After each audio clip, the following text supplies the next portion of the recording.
السلام عليكم ورحمة الله وبركاته.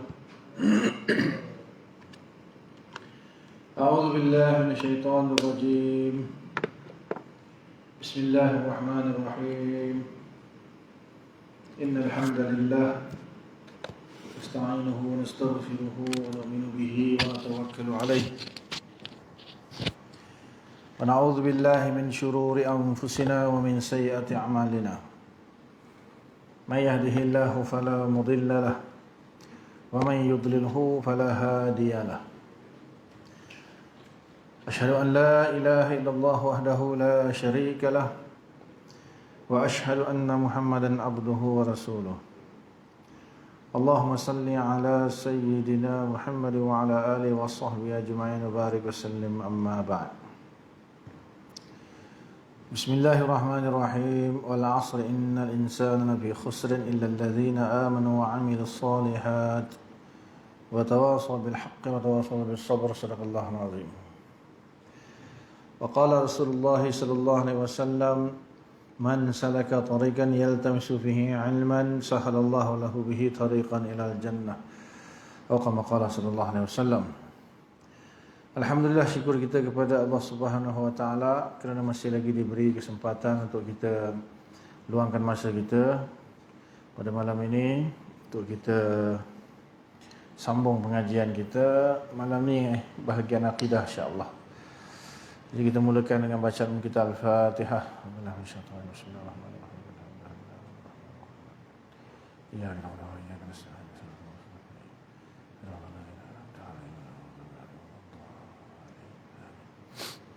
Muka surat 68.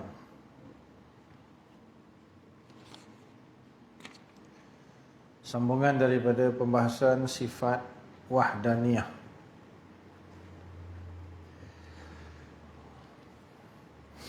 Jadi wahdaniyah ataupun esa atau tunggal atau satu, yang dimaksudkan di sini ialah dari sudut zat Allah Ta'ala, sifat-sifat Allah Ta'ala dan perbuatan-perbuatan Allah Ta'ala. Kemudian ada dua pembahagian di sini. Satu yang dipanggil muttasil, satu yang dipanggil munfasil. Maksud muttasil itu ialah yang tercantum. Munfasil itu yang terpisah. Kebanyakan pemahaman di kalangan masyarakat yang munfasil lah. Yang munfasil pada zat dan sifat. Maksudnya munfasil itu yang terpisah. Maksudnya tidak ada zat lain yang macam zat Allah. Zat Allah tu unik kita, dan hakikatnya kita pun tak tahu. Dan selain zat Allah, jisim, benda. Jadi dah dari sudut itu pun dah tak sama dah. So bila esa unik, dia saja, tak ada yang sama dari segi zatnya. Bahkan tak ada Tuhan yang lain lah, yang lebih mudah. Itu yang difahami oleh kebanyakan masyarakat. Begitu juga sifat Allah. Allah mendengar, kita mendengar. Allah melihat, kita melihat. Allah hidup, kita hidup. Allah ada kudrah, kita ada kudrah. Allah ada kehendak, kita ada kehendak. Tapi tak sama. Tidak ada sifat-sifat yang menyamai sifat Allah Ta'ala. Hakikat sifat itu tak sama. Essence sifat itu tak sama lah. Kita mendengar dengan telinga, dengar bunyi dan sebagainya. Allah tak ada. Pendengaran Allah bukan begitu. Pendengaran Allah inkisyaf. Kita ada ilmu kita didahului dengan jahil, tak tahu, lepas tu kita belajar, kita tahu. Allah ilmu qadim inkisyaf, ihatah. So hakikat sifat tak sama. Tak ada sifat, walaupun lafaz disamakan, ilmu Allah, ilmu kita. Allah ada kudrah, kita ada kudrah, tapi hakikat tak sama. So esa pada sifat-sifat, maksudnya tidak ada sifat yang selain sifat Allah. Itu dari segi munfasil, yang terpisah. Kalau dari segi muttasil, ini yang jarang orang faham. Muttasil. Bahkan sebagian ulama pun tak terfikir ke arah itulah. Maksudnya ulama yang bukan ahli dalam kalam, dalam akidah. So kita ulama kita Asy'ariyah kata maksud esa pada zat dari sudut muttasil, maksud zat Allah tu satu, tak boleh dipecah-pecahkan. Sebab tu setengah ulama tak suka guna satu, dia suka guna esa. Sebab satu boleh pecah dua, setengah, bahkan boleh pecah sampai 1/2, 1/3, 1/4, 1/5, 1/6, kan? Boleh pecah kan? Contoh ni satu boleh pecah dua, koyak kan? Boleh. Saya satu boleh cincang banyak 1.3 trillion beta cell kalau di blender. Maka itu tak esa. Itu tak esa, tak satu. Dia cantuman. Allah esa dari segi muttasil. Maksudnya dia bukan cantuman. Tak boleh macam tak boleh pecah. Sebab dia bukan cantuman. Dia bukan jisim. Jisim tu cantuman. Apa pejar kan, isi padu. Itu yang tak banyak yang faham. Kita di sini kita mengatakan bahawa Allah itu esa, pemahaman yang tadi ya, satu yang munfasil itu yang semua orang faham. Yang ni satu lagi ni iaitu zat Allah bukan tercantum-cantum. Sebab tu kita kata Allah bukan beranggota, bukan bersaiz, tak ada saiz, tak ada anggota. Dia bukan jisim. Kemudian wahdaniyah pada sifat yang muttasil, sifat Allah pun satu. Satu ilmu mengetahui segala-galanya. Satu kudrah menciptakan segala-galanya. Satu iradah menghendaki segala-galanya. Kita banyak ilmu. Ilmu banyak pun tak cukup. Okay. Yang ketiga yang kita sambung hari ini, esa pada perbuatan. Esa pada perbuatan. Bismillahirrahmanirrahim. Wa ma'na wahdatihi ta'ala fil af'ali annahu laisa li ahadin minal makhluqati fi'lun li'annahu ta'ala al-khaliqu li af'alil makhluqat minal anbiya'i wal malaikati wa ghairiha. Dan makna keesaan Allah Subhanahu wa taala pada af'al, yakni perbuatan, adalah bahawa tidak ada seorang pun di antara semua makhluk ini yang memiliki satu perbuatan, kerana Allah Subhanahu wa taala yang menciptakan perbuatan-perbuatan semua makhluk dari para nabi, para malaikat dan yang lainnya. Perbuatan Allah, esa dari segi perbuatan, maksudnya dua jugalah, muttasil dan munfasil. Muttasil itu maksudnya perbuatan yang dinisbahkan kepada Allah. Munfasil itu perbuatan selain Allah, seperti mana zat dengan sifat tadilah. Tetapi bukan begitu. Dalam bab perbuatan ni, af'al bukan macam tu. Bukan kita kata manusia ada perbuatan, Allah ada perbuatan, tapi perbuatan manusia tak sama dengan perbuatan Allah. Tak. Itu bukan maksud dia. Maksud dia apa? Selain Allah tak buat apa pun. Selain Allah tak buat apa, dengan maksud tidak menciptakan perbuatan dia. Sebaliknya Allah lah yang menciptakan segala perbuatan manusia. Wallahu khalaqakum wama ta'malun. Allah lah yang menciptakan kamu dan menciptakan perbuatan kamu.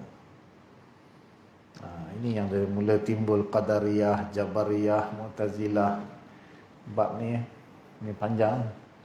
Lepas tu lepas wahdaniyah terus masuk kudrah, iradah. Dia sambungan nanti. So wahdaniyah fil af'al maksudnya hanya Allah saja pencipta perbuatan, pencipta bagi perbuatan. Tetapi perbuatan itu terjadi pada manusia, pada makhluk lah. Makhluk dan utamanya manusia. Yang tadi kita solat maghrib, Allah yang ciptakan solat maghrib, tapi kita berlaku pada kita solat maghrib. Itu maksud dia. Tak ada siapa pun boleh menciptakan perbuatan di sini walaupun dia perasan kata dia buat sendiri.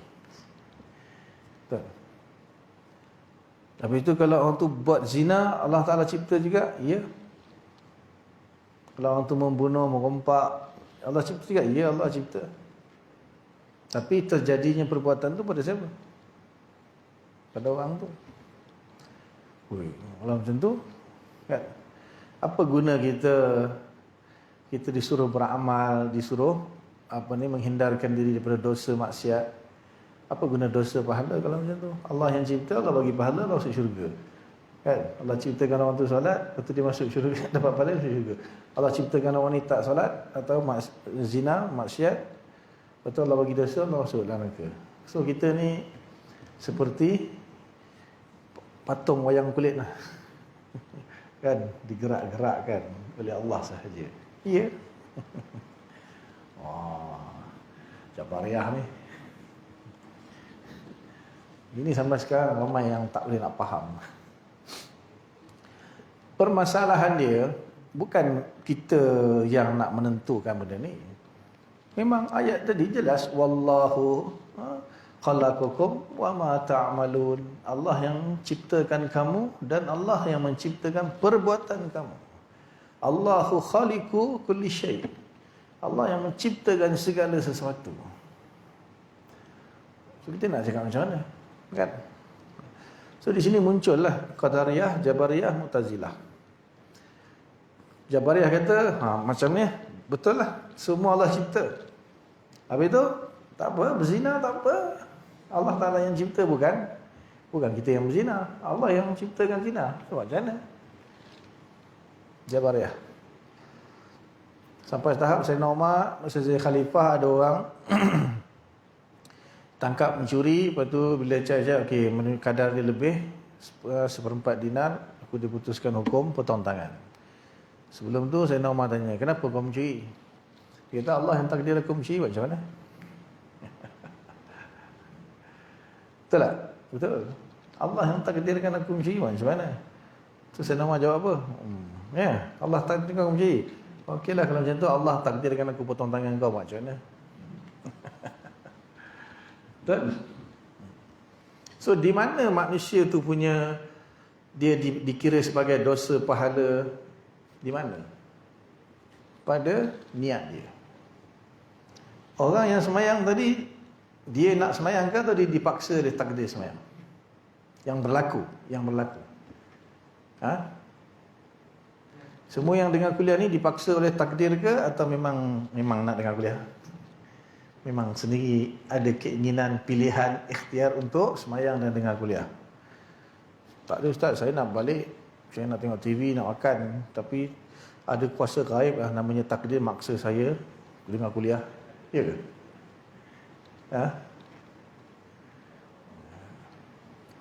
Memang betul Allah ciptakan, tetapi dalam masa yang sama kehendak kita pun join sekali.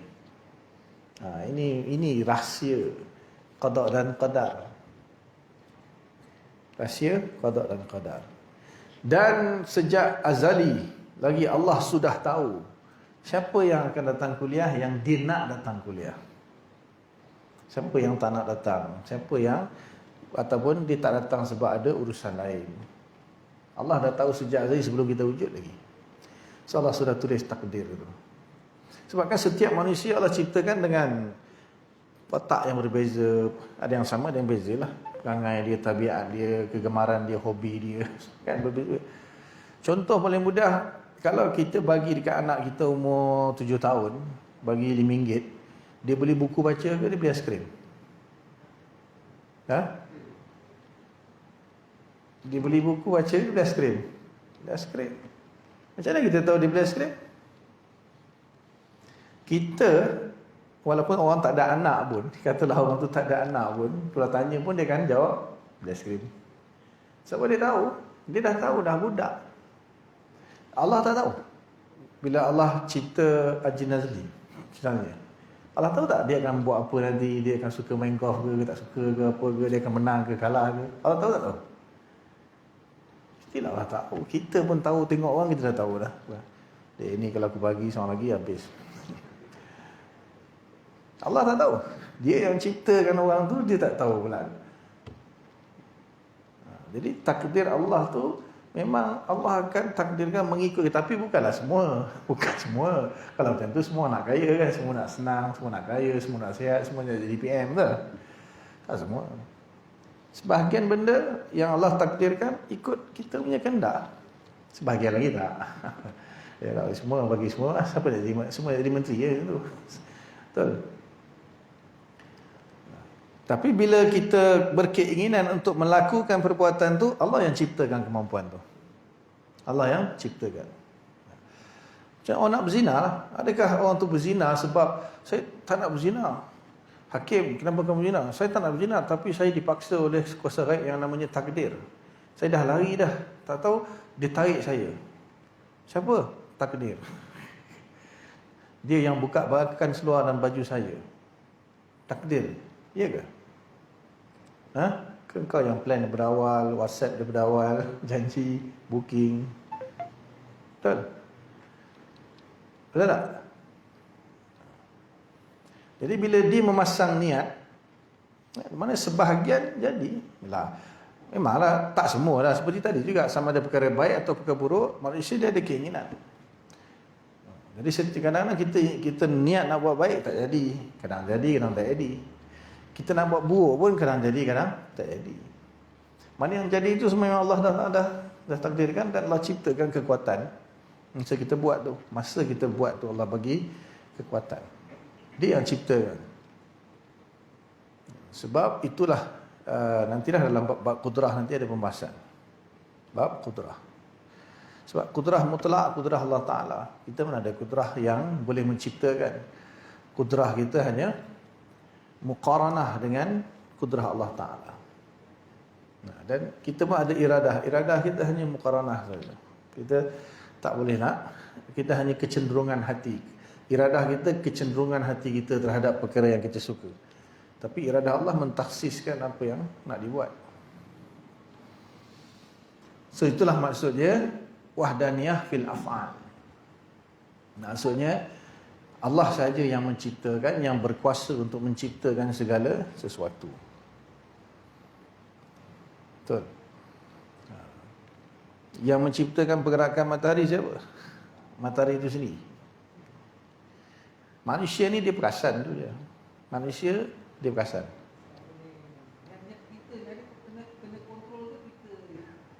Niat. Tanya diri sendiri. Saya nak niat solat maghrib, tiba-tiba takdir menolaknya, membuatkan saya niat solat isyak. Ya ke? Mana ada. Kita kat sini yang niat. Dan kita diperbolehkan untuk berniat, betul? Allah dah tahu dah. Dengan kuasa dia juga kita niat. Dengan kuasa dia niat. Boleh? Ke tak puas hati? Dia benda ni sampai jadi terpecahnya Qadariyah, Jabariyah. Qadariyah kata tak, semua kita buat. Semua kita buat. Allah Ta'ala macam bagi satu tenaga, kudrah hadisah dia panggil. Pandai-pandai lah kau buat. Kau yang gunakan tu, kau buat sendiri. Bahkan yang lebih teruk lagi, Hafsul Farq. Dia pernah berdebat dengan Imam Syafi'i. Qadariyah yang awal-awal dulu. Dan dia dipatah oleh Syafi'i, terus bungkus. Itu dia kata, Allah pun tak tahu apa kita nak buat.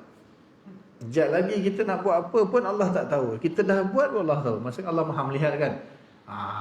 Baru Allah tahu. Bila kita tengah buat, baru Allah tahu. Tapi apa yang akan kita buat, Allah tak tahu. Ini kafir. Hafsul Farq pernah berdebat dengan Imam Syafi'i dalam bab ni. Imam Syafi'i kalahkan dia.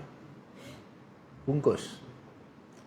Lepas tu berkembanglah Mu'tazilah. Dia kata, apa yang baik Allah ciptakan, apa yang buruk manusia yang ciptakan. Dah macam Majusi lah. Tuhan cahaya, Tuhan kegelapan. Tuhan cahaya ni cipta yang baik-baik je.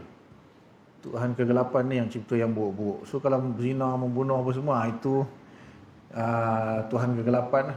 Manusia tu sendiri. Itu lagi pelik. Mana bila baik, kita yang cipta perbuatan kita. Bila baik Allah yang ciptakan kita macam robot. Lepas tu bila maksiat kita pula yang cipta perbuatan. Itu kan konon-kononan nak mensucikan Allah. Takkan Allah Taala ciptakan zina, takkan Allah Taala ciptakan membunuh. Kononnya nak menyucikan Allah Taala. Masalahnya ini panjang masalahnya. Nak tanya, membunuh tu buruk ke baik?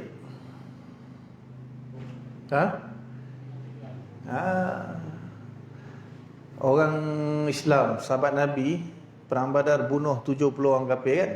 Abu Jahal dan geng. Baik buruk? Perang Uhud pula terbalik, orang kafir bunuh umat Islam 70 orang mati. Baik buruk? Sama je bunuh. Kita melakukan hubungan kelamin dengan isteri kita. Baik buruk? Baik buruk? Kalau kita buat dengan orang gaji kita? Perbuatan sama tak? Perbuatan sama. Lepas tu jangan, sebab tu perbuatan is perbuatan. Perbuatan tu adalah satu perbuatan.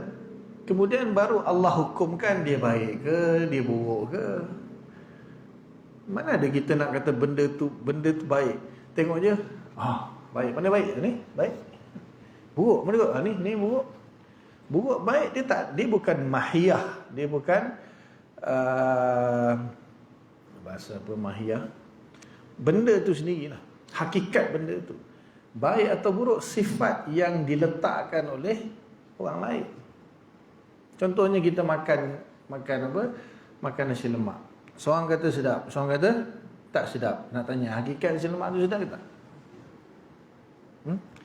Nasi lemak yang sama, kedai yang sama, makan. Sedap lah. Sedap. Tak sedap lah. Macamnya aku rasa. Nak tanya sekarang, betul hakikat tu sedap ke tak?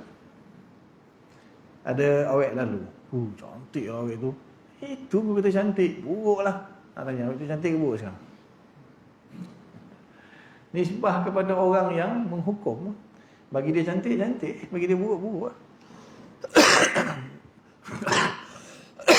Bagi yang makan tu, dia kata sedap, sedap. Sedap menurut dia. Maka sedap atau tak sedap bukan sifat bagi makanan tu. Cantik atau cantik bukan sifat bagi rupa dia. Orang tu yang hukum, betul? Sama juga, benda tu baik atau buruk, siapa yang hukum? Allah yang hukum. Bunuh. Kan? Kalau kata kau bunuh tanpa sebab, buruk. Tapi kalau macam orang yang dihukumi, orang yang bunuh orang kan, akan dihukum qisas, pancung. Atau wanita atau lelaki yang muhsan, dia berzina, akan direjam, dibunuh kan? Buruk baik? So, buruk atau baik itu bukan dinisbahkan kepada penciptanya, pelakunya, hukum yang diletakkan.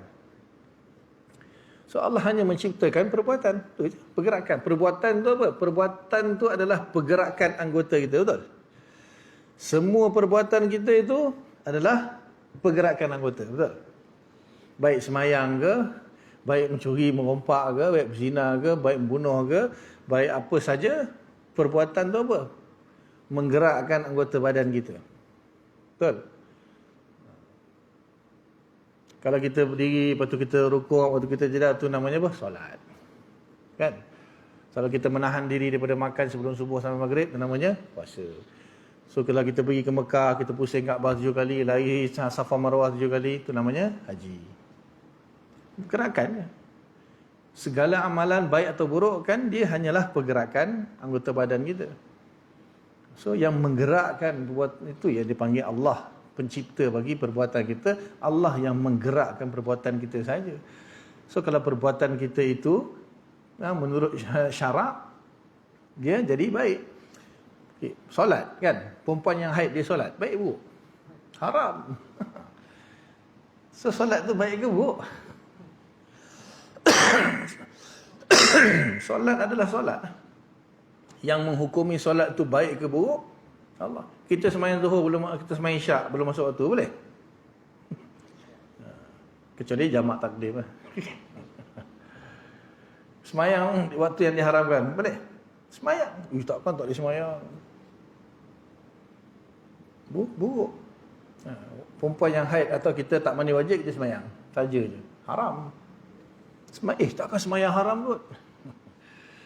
Sebab tu perbuatan ke pergerakan is a pergerakan. Dia tak lebih pada tu. Yang akan hukum dia baik atau buruk adalah Allah. Orang semayang cukup, syarat, rukun semua cukup, tapi riak. Baik buruk. Allah tak terima kata semayang kau buruk. Macam kain buruk malah. Dalam hadis kata kan, macam kain buruk. Campak naik ke langit, campak balik ke muka orang tu. Padahal semayang cukup syarat, cukup rukun. So perbuatan is perbuatan. Yang akan menghukumi perbuatan tu Allah. Bukan baik buruk tu terletak pada perbuatan tu sendiri, tak.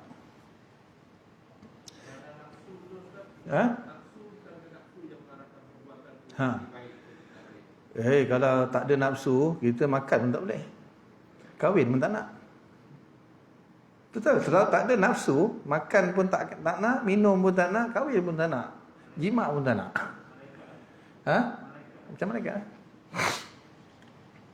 Nafsu ada guna dia, tapi kena guna. Yalah, macam pergerakan tadi, kita gunakan pergerakan tu untuk buat benda baik ke kita gunakan pergerakan tu untuk benda buruk? Nafsu, sampai orang nafsu dia apa? Baca Quran. Baik buruk. Nafsu dia berzikir. Baik buruk. Nafsu tu keinginan. Cuma innan nafsa la ammaratun bisu. Memang ghalibnya nafsu tu mengajak kepada keburukan. Tetapi kan ayyatuhan nafsul mutmainnah irji'i ila rabbiki radiyatan mardiyah.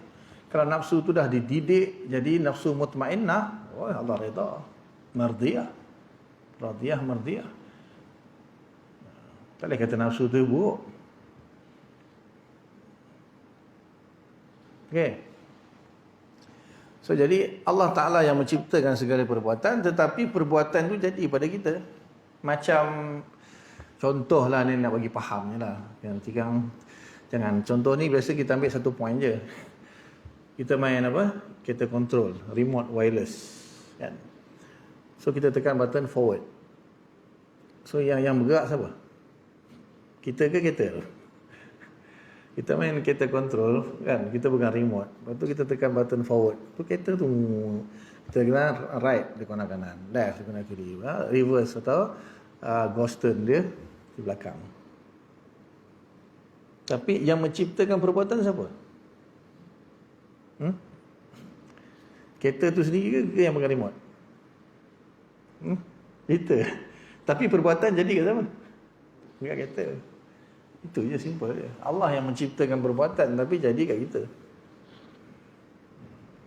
Tapi kita ada kudrah. Allah bagi kudrah hadisah, dan kudrah hadisah ni dia muqaranah. Dia beriringan dengan kudrah Allah dalam terjadinya segala perbuatan.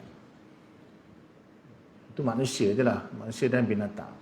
Kalau bunga, bulan, bintang, matahari, bumi, ini confirm Allah gerakkan semua dengan kudrah dia. Dia orang tak ada kemampuan pun nak buat apa. So itu pun Allah cipta, kita punya pun tak ada beza. Cuma manusia ni dia perasan lah, dia yang ciptakan perbuatan. Lepas tu bila kita semayang ke, kita buat apa malam, kalau kita riak seolah-olah macam kita kan, kita pula yang buat perbuatan tu. Kita nak riak kenapa? Kalau Allah tak gerakkan kita, tak jalan. Allah tak bagi taufik, tak bagi hidayah, tak jalan. So kita rasa, aku solat lah aku. Allah yang bagi semua. So kita nak sombong buat apa, nak riak buat apa. Lepas tu belajar akidah, bila dah tahu hakikat sebenar, orang puji pun, ini Allah lah, aku ni boneka aja pun. Tapi i'tiqad kita itu. Tapi syariat kita zahir jangan. Yang tadi, kenapa mencuri? Takdir.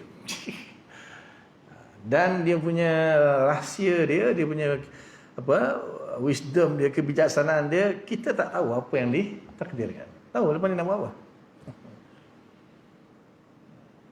Macam orang bagi alasan, aku dah ditakdirkan masuk neraka lah. Ada. Jom nak pergi semayang. Tak nak lah. Kenapa? Aku ditakdirkan masuk neraka lah. Kau ni hebat lah. Boleh mengetahui perkara gaib.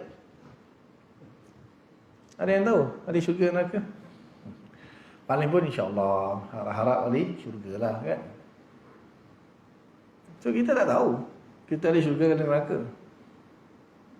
InsyaAllah kita harap-haraplah masuk syurga. So bila ajak lagi contohlah kita semua, oh tak boleh aku ditakdirkan untuk tak semayang. Oh, hebat kan? Ada malaikat bagi tahu kau ke? Dekat Lauhul Mahfuz semuanya tertulis tu Lauhul Mahfuz. Tu macam bila Nostradamus tu kan dia boleh ramal-ramal semua, itu jin. Jin yang mencuri-curi pendengaran di langit. Dia curi, lepas tu dia bagi tahu dekat peramal-peramal. Itu kebetulan dia. Jadi kita walaupun dah ditakdirkan, kita tak tahu apa berlaku. Dan dalam yang sama kita diberi pilihan. Apa dia? Nak semayang ke, tak nak semayang ke? Faman syaa falyu'min wa man syaa falyakfur. Siapa yang nak beriman silakan beriman, siapa yang nak kafir silakan kafir. Kita tak dipaksa beriman, tak dipaksa kafir. Kita ada pilihan, tapi takdir sudah tertulis. Kita akan memilih beriman ke, kita akan memilih kufur. Termasuk juga kita nak milih buat taat ke atau nak buat maksiat. Sama macam kita nak pilih nak makan apa ke, nak minum apa pun sama aja. Tapi yang menciptakan segala perbuatan Allah. Takdir boleh berubah ke tidak? Okay, bila kita tanya takdir boleh berubah ke tidak, kita kena tengok tahap, peringkat. Takdir ni apa? Dia ada qada dan qadar kan? Qada itu keputusan, ketetapan yang azali, qadim, takkan berubah dalam ilmu Allah dan iradah Allah. Takkan berubah. Kemudian qadar. Qadar itu pelaksanaan takdir itu. Pelaksanaan apa yang Allah Ta'ala telah tetapkan. Okey, apabila Allah Ta'ala nak menciptakan alam semesta ni, mula-mula sekali Allah ciptakan Lauhul Mahfuz dengan pen, tulis apa yang akan berlaku dalam ilmu Allah dan irada Allah yang qadim, yang azali, semua tertulis di Lauhul Mahfuz. Kemudian setiap tahun setiap tahun apa yang setelah Allah dah cipta langit bumi semua, setiap tahun apa yang akan berlaku sepanjang tahun itu, takdir, qadar apa semua tu akan akan diambil oleh malaikat, dibawa.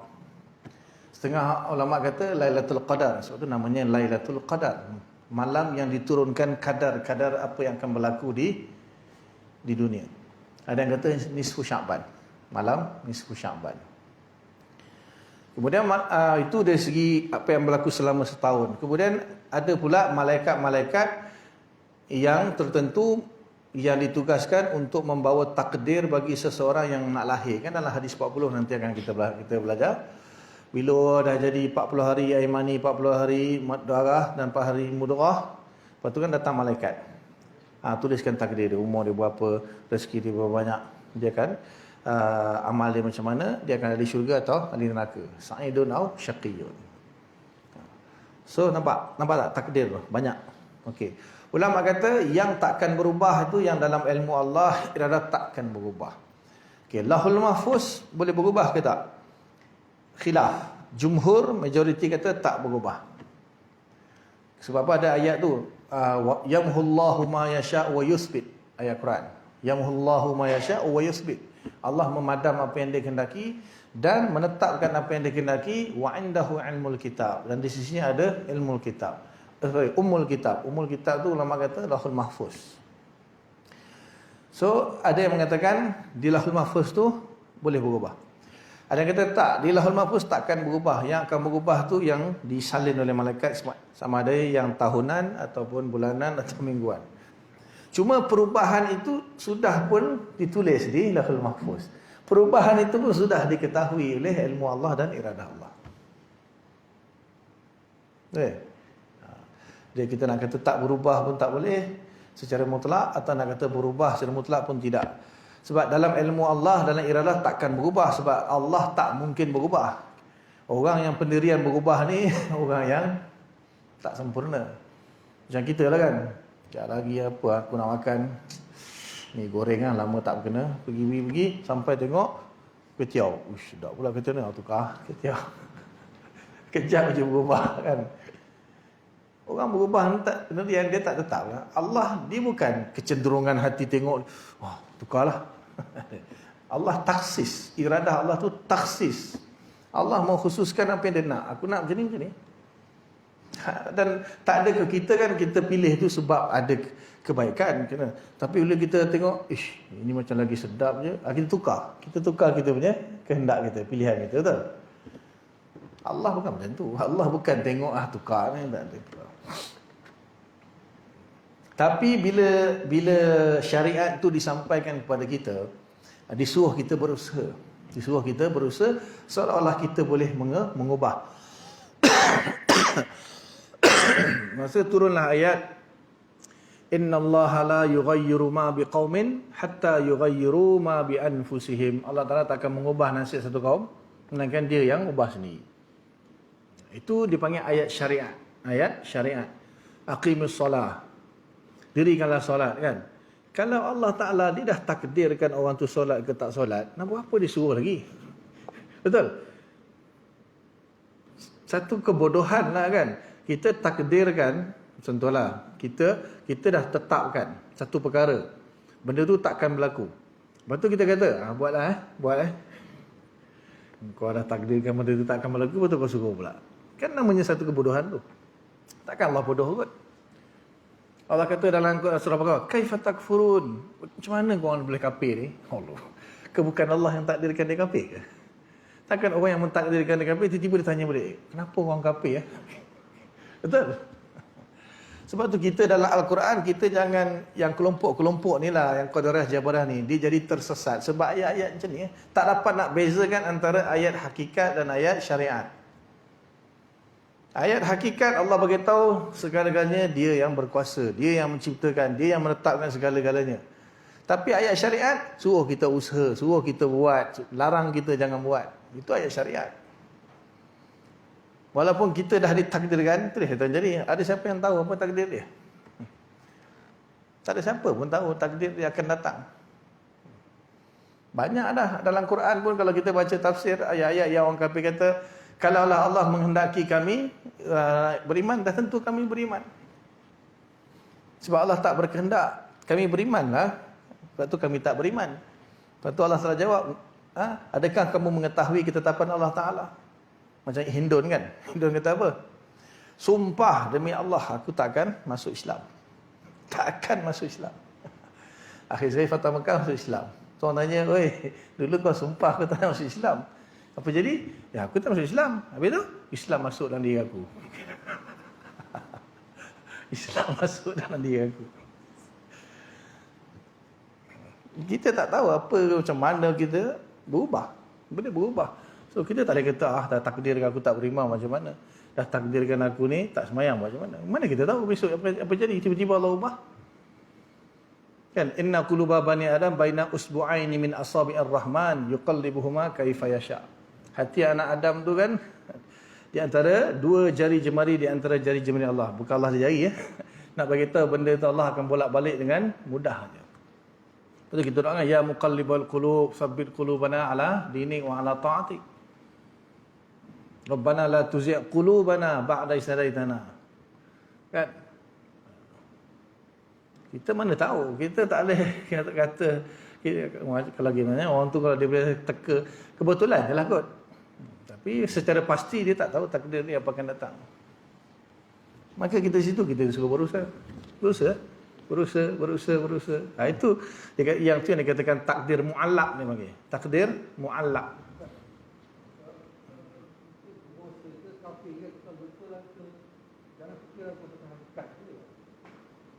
Macam mana? Jangan fikir aku pasal hakikat. Tak. Kita kena i'tiqad hakikat.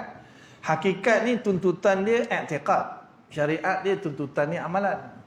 Mana kita tak tahu pasal hakikatnya. Kita kena i'tiqad segala-galanya telah Allah Taala tetapkan. Kita kena i'tiqad segala sesuatu sudah ditakdirkan kan. Wa tu'mina bil qadri khairihi wa syarrihi kan, rukun iman tu. Beriman dengan takdir Allah baik dan buruk daripada Allah. I'tiqad je dia punya tuntutan i'tiqad. Tapi bila syariat Allah suruh kita berusaha, kita kena usaha buat baik, tinggalkan maksiat. So jangan dilagakan dua-dua kena jalan serentak. Tu orang Jawa kata how far can a bird fly with a broken wing? Pepatah Jawa. Pepatah orang Jawa, how far can a bird fly with a broken wing? So kita kena terbang dengan dengan sayap, syariat dan hakikat serentak. Hati kita i'tiqad Allah yang ciptakan segala-galanya, Allah yang takdirkan, tapi dalam masa yang sama kita disuruh berusaha. I'malu, sahabat pun tanya Rasulullah, walihadza falima amal. Sahabat tanya, habis itu nak buat amal buat apa kalau semua benda dah ditakdirkan? Nabi kata apa? I'malu, beramallah kamu, kullun muyassarun lima khuliqalah. Setiap kamu akan dipermudahkan terhadap apa yang dia ditakdirkan. Lepas tu kita datang suruh semayang, adakah kita dipaksa oleh takdir? Tak ada. Tapi inilah takdir kita. Inilah takdir kita. Aha.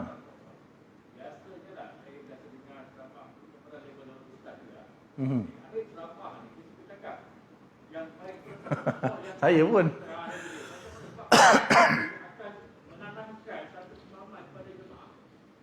Itu adab. Itu adab kita dengan Allah Ta'ala. Bukan i'tiqad. Boleh tak kita pergi jumpa Perdana Menteri, wahai Perdana Menteri yang kentut busuk, tolong bagi sikit bantuan. Boleh tak boleh? Dia kentut wangi ke? Dia kentut wangi ke busuk? Ha? Dia kentut wangi ke busuk? Habis? Apa salahnya cakap macam tu? Betul? Tapi tak ada adab. Perkataan je. Wahai pencipta babi, bantulah aku. Boleh? Allah, siapa cipta babi? Siapa cipta babi? Allah. Boleh tak doa? Ya Allah, kaulah pencipta babi. Bagilah aku kesembuhan. Boleh? Pasal apa tak boleh? Adab.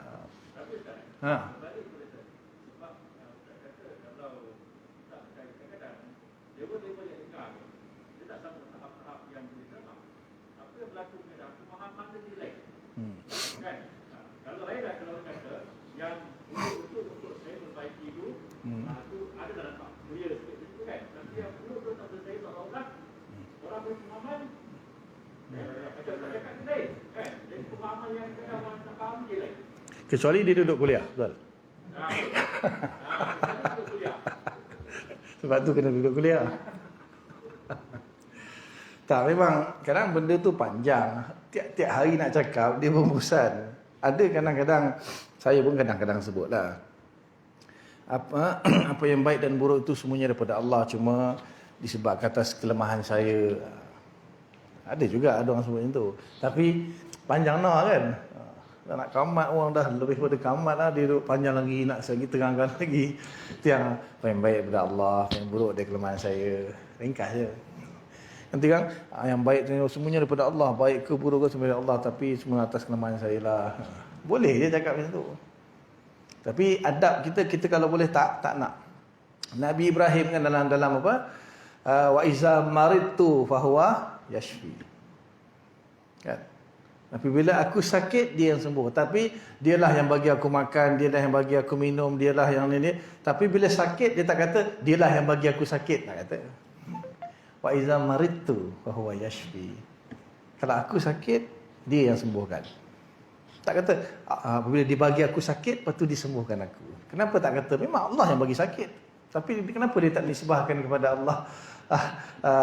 Kalau bila Allah bagi aku sakit dan dia akan sembuhkan aku. Tak kata wa iza maridtu. Kalau aku sakit, fa huwa yashfi. Allah yang akan sembuhkan. So benda yang sampai tahap sakit pun dia tak nisbah kepada Allah. Bukan dia tak percaya Allah bagi sakit. Nak sebut tu pun tak sampai hati. So awam-awam dia kena dengar kuliah. Lepas tu bila kita menuntut ilmu tu penting. Ilmu tu penting. Banyaklah benda tu berlaku kan. Maksudnya kadang-kadang kita bercakap benda-benda yang ada benda yang benar tapi tak semestinya kita cakap. Itu i'tiqad yang penting kita punya i'tiqad dalam bab i'tiqad. Percakapan tak semestinya macam tu, aku lapar gila, jom pergi makan. Engkau ni syirik ah. Kenapa? Makan tak mengenyangkan Allah. Aku tak nak pergi makan. Aku baru lepas makan 3 pinggan. Kenyang gila siul. Kau ni syirik. Makanan tak mengenyangkan. Boleh kan itu? Maknanya kita pun serabut lah kalau cakap orang dia panggil orang hakikat. Orang hakikat. Semua hakikat. Cakap macam tu pun tak boleh. Itu kita cakap, itu dia panggil secara adat. Secara adat. Makan kenyang, kan? Bila makam, bila kedudukan pengajian akidah, baru kita terangkan. Makan tak mengenyangkan. Yang mengenyangkan adalah Allah. Itu bab akidah. Kuliah ceramah bab akidah. Tapi kalau kita cakap sesama kita, tak ada masalah. Tak lari akidah. Tolonglah. Kalau bertolong aku, mati aku. Kau ni syirik. Allah yang menolong. Makhluk tak boleh bagi manfaat mudarat. Aduh, serabut. Betul? Tengok kita punya ni lah.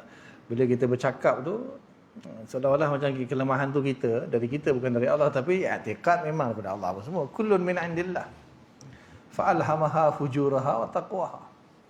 Semua Allah. Tapi itu makam i'tiqad lah. Kedudukan i'tiqad. Cakap lain. Cakap kita kena beradab lah dengan Allah, dengan Nabi, dengan siapa-siapa, dengan sesama kita pun kita beradab. Boleh?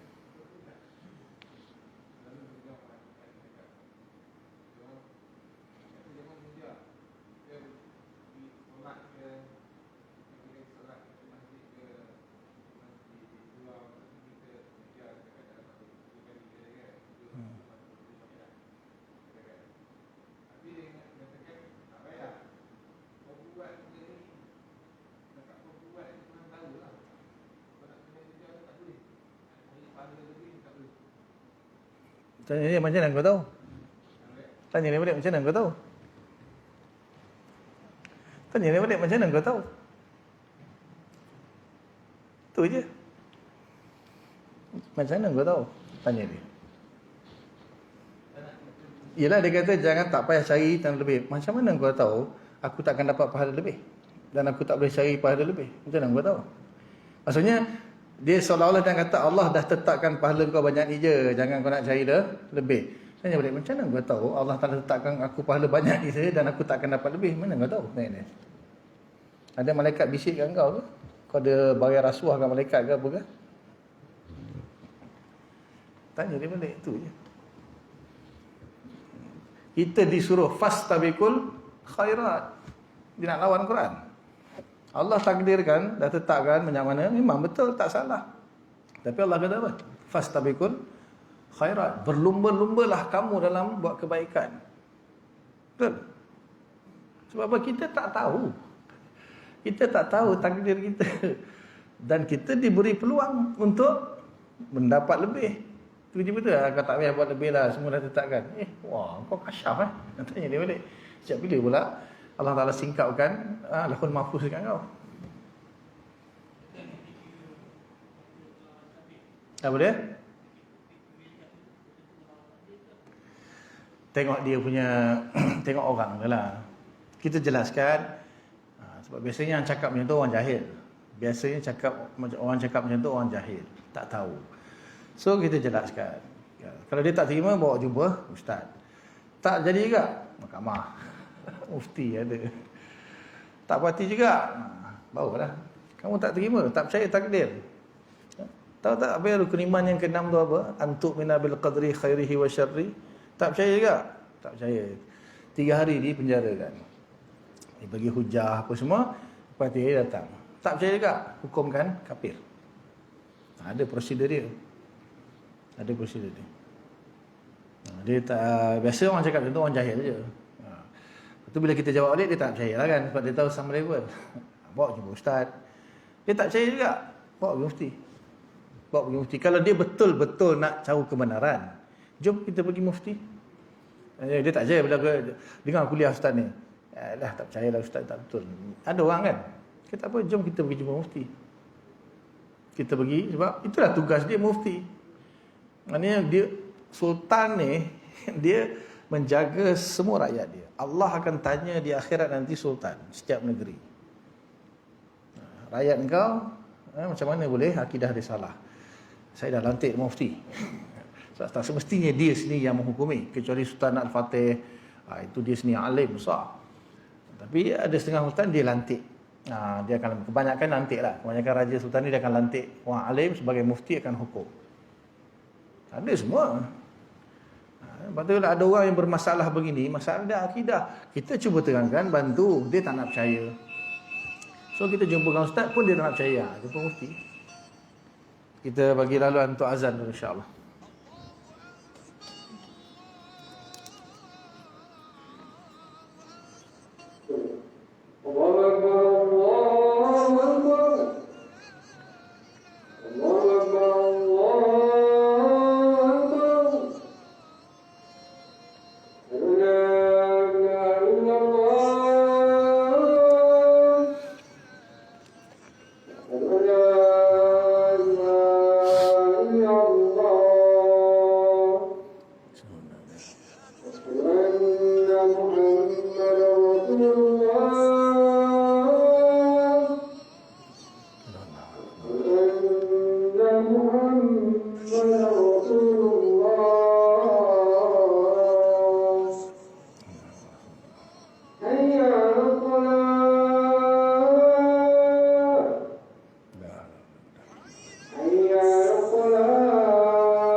Terus soalan dia nak tanya lagi.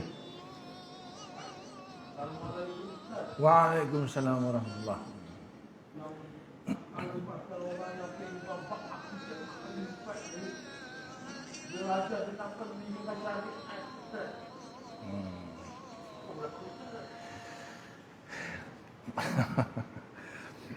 Dia sebenarnya perkara tu kalau ada pihak yang membendungnya, insya-Allah lah selesai.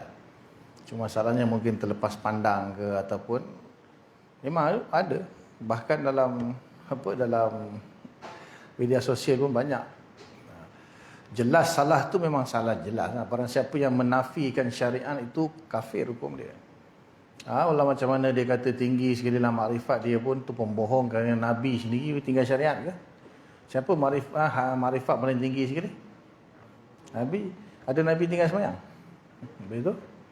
Macam mana dia boleh tinggal sembahyang? Tu dah jelas lah. Tu jelas. Cuma itulah, benda tu sepatutnya tak berlaku lah di dalam sesebuah negeri atau tempat kalau pihak berkuasa tu bertindak lah. Tapi mungkin benda tu tersembunyi. Tapi kadang benda tu pun jelas, tapi kita tak tahu, Allah ma'alam lah. Kita tak tahulah. Patutnya kalau kita benda tu berlaku dekat dengan dekat dengan kawasan kita report lah. Begitu Jais. Begitu Jais nanti dia akan datang. Ada saya di Kajang, semayang tak wajib, bukan tak wajib, semayang satu je seminggu sekali. Semayang berdiri dengan sujud saja. Mekah tak wujud, yang berwujud bakah. Dalam Quran katakan bi bakati mubarakah.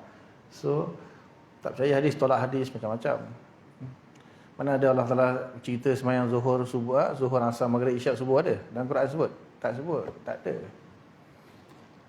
Itu proses dia pun dekat setahun ni nak selesai. Panggil pegawai jail, mula debat dengan setiap ustaz yang datang kuliah, dia cabar. Itu lagi dahsyat. Dia duduk, dia dengar tu, ustaz saya nak tanya, saya, pasal saya turn saya tu, sebab dia orang dah cerita lah, dia ni akan datang. Saya cakap, kita apa, lepas kuliah kita, masa tu kuliah subuh. Lepas kuliah subuh, lepas sarapan semua, sampai kat pukul 11, tak selesai kat. Dia kalah, banyak kalah. Bila saya bagi Al-Quran, kata ni semua, dia kata itu saya tak tahu, itu saya tak tahu. Itu jawapan dia. Lepas tu tak ngaku juga. Okey, panggil bulan puasa, masa tu bulan puasa panggil pegawai lepas tarawih, pegawai Jais datang, pasang handphone, tekan rekod, sembang kan. Macam hari tu jugalah. Sejam rekod. Lepas tu biasa balik. Lepas beberapa bulan lepas tu baru dia akan proses, dia hantar ni, dengar siasat bla bla. Keluar surat untuk tahan dia, tarik pergi soal siasat ke Pait bahagian ni lah Bangi. Seorang lari, seorang gelabah. Seorang lagi Perak, seorang gelabah. Dia dua orang. Dah selesai juga. Ada masih itu dah selesai dah confirm. Maksud? Khilaf. Khilaf. Masih ada khilaf. Pastikan. Sebab saya nak tanya pasal minimum yang kita kena tahu lah sebenarnya. Boleh ke kita tak faham benda ni? Tak apa. Dia yang pertama sekali akidah dia panggil rukun-rukun agama. Itu kita kena tahu semua. Rukun iman, rukun Islam. Kita ini kena percaya. Kalau rukun iman itu kita memang kena i'tiqad, kena tasdik, kena benarkan dalam hati. Rukun Islam dua tuntutan. Asalnya tiga, dua-dua ada, yang ni dua tuntutan, yang tiga lah. Mana kita belajar dulu rukun iman, lepas tu kita percaya dan benarkan dalam hati. Kalau rukun Islam kita belajar, lepas tu kita benarkan dalam hati dan kita praktikkan. Kalau akidah kan tak boleh praktik. Rukun apa? Rukun Islam saja, belajar, benarkan, kena benarkan. Maksudnya kita kena yakin benda tu wajib. Solat wajib, puasa wajib, zakat wajib, haji wajib, kita kena tasdik. Lepas tu kita kena buat. So kalau tak buat, macam dia tak solat dia ni, berdosa. Tapi akidah dia betul. Yang masalahnya yang dia nafi kan. Dia kata solat tak wajib, puasa tak wajib, itu yang kafir. Itu je yang kena tahu. Cuma ada perincian dia.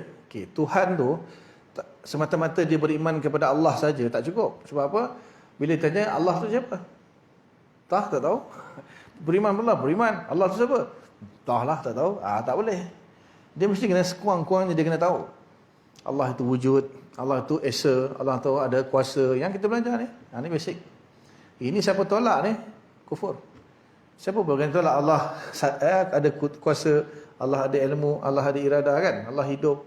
Siapa tolak? Kufur. Ini je. Tak banyak kan, 50 je. Tentang Allah 20 yang wajib, lawan dia lah 20. Itu pun 13 pun boleh lah, sebab yang 7 lagi maknawiyah tu kan. Ini yang kita punya. Yang kita kata itu asas. Itu sifat yang basic bagi Tuhan. Tapi tak bermakna kalau dia menafikan Allah Maha Penyayang tu berarti dia tak kafir. Apa saja yang ternyata dalam Quran secara jelas dia tolak, kafir. Kan? Apa saja yang dalam Quran tu kalau jelas lah, benda tu muhkam jelas. Kalau benda tu khilaf, tak apa. Benda tu kalau khilaf, maksudnya dia tak percaya kepada pendapat ni, dia ambil pendapat ni, ataupun dia tak percaya kedua-dua, sebab benda khilaf ni dia bukan jadi satu asas untuk mengeluarkan seseorang tu daripada Islam, tak. Dia yang jelas. Sebab tu bila orang kata Allah duduk atas, tak duduk atas, Allah bertempat-tempat pun tak kafir. Yang masyhur tak kafir. Cuma dia terkeluar daripada ahli sunnah wal jamaah. Dia peringkat pertama Islam atau kafir. Itu kita kena jaga betul lah, supaya kita tak terkeluar dari Islam. Dah Islam dia ada dua. Satu ahli sunnah, satu ahli bid'ah. Sunnah wal jamaah, bid'ah wal dalalah. Kadang-kadang dia tak percaya, dia kata Allah macam ni, akhirnya dia taklah kafir, cuma dia terkeluar daripada ahli sunnah saja. Dia dianggap sebagai ahli bid'ah wal dalalah, masih Islam. 72 tu Islam lagi. Kecuali kalau dia dah, itulah yang dia kata Allah dua ke, atau dia kata solat tak wajib, itu jelas, itu bukan bahagian ahli sunnah tak ahli sunnah, itu sepakat tu. Siapa yang tolak tu memang kafir lah. Macam Syiah ke, tak tahulah. Kalau Syiah yang kata solat 3 waktu, itu kafir. Kalau Syiah yang masih kata solat 5 waktu, Nabi Muhammad Nabi, okey, masih okey. Cuma kan dia utamakan Sayyidina Ali lebih daripada Abu Bakar, itu tak sampai kafir. Itu terkeluar dari ahli sunnah aja. Macam Wahabi apa semua ni, taklah sampai kafir. Kita anggap dia bukan ahli sunnah aja.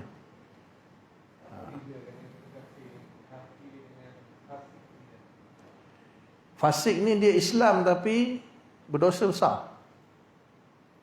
Dia Islam, dia berdosa. Kalau Allah ampunkan, dia selamat. Kalau Allah tak ampunkan, dia masuk neraka dalam satu tempoh yang tertentu dan takkan kekal. Kafir kekal. Tapi terkadang Allah Ta'ala gunakan juga perkataan fasik itu kepada orang kafir. Sebab orang kafir itu dah tentu fasik. Tapi orang fasik belum tentu kafir. Ada yang orang beriman dia fasik. Kalau orang kafir dah confirm lah dia fasik. Sebab tu kadang-kadang Allah gunakan perkataan fasik itu untuk orang kafir juga. Sebab dia memang fasik pun dah kafir fasik. Cuma ada orang yang dia fasik tapi tak sampai tahap kafir, masih beriman. Biasanya orang yang buat dosa besar tu fasik. Tak semayang apa semua tu fasik, berzina, judi, tu fasik. Okey, boleh?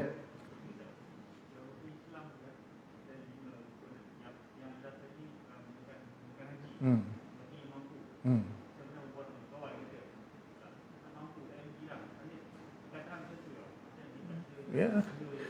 Itu kena. Kalau betul tak mampu apa?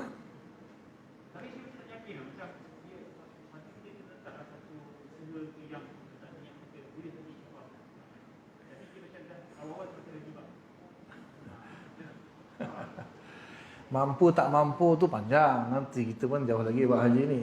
Kemampuan tu tengok pada diri dia sihat atau sakit. Kedua, pada ada belanja ke tak ada belanja. Ketiga, perjalanan nak pergi tu. Perjalanan nak pergi tu selamat tak selamat. Dia bahas dalam bab haji tu. Apa maksud kemampuan? Man istata'tum ilaihi sabila. Ulama bahas, tak bukan main suka-suka. Mana boleh dia sendiri yang kata aku tak mampu. Dia akan dibahas dalam syarak, akan bahas apa maksud mampu, apa maksud tak mampu. Dia tak boleh sesuka hati dia yang klaim dia mampu atau dia klaim dia tak mampu. Besok depan masyarakat dia jawab. Berani jawab depan Allah Ta'ala. Allah kan betul. Dia kata saya tak mampu ya Allah. Betul kan tak mampu? Allah akan tahu kau mampu ke, dia yang lebih tahu dia mampu tak mampu. Lepas tu ada ukuran syarak. Kita tak boleh sesuka hati kita je. Mampu tu ikut kita punya penafsiran. Syariat akan beritahu dah lengkap. Dalam fiqh adalah nanti bab haji. Yang dikatakan mampu tu apa dia? Itu bahaya orang tak, biasanya tak ada ilmu ni yang paling bahaya. Bila tak ada ilmu tu paling bahaya. First sekali iman, lepas tu ilmu, lepas tu amal. Kalau tak ada ilmu masalah. Okey, cukup Wallahu a'lam. Sakat dulu apa yang baik daripada Allah Taala, yang tak baik pun daripada Allah Taala, tapi atas kelemahan saya sendiri. Jadi minta ampun kepada Allah, minta maaf kepada semua, mudah-mudahan Allah bagi taufik supaya kita faham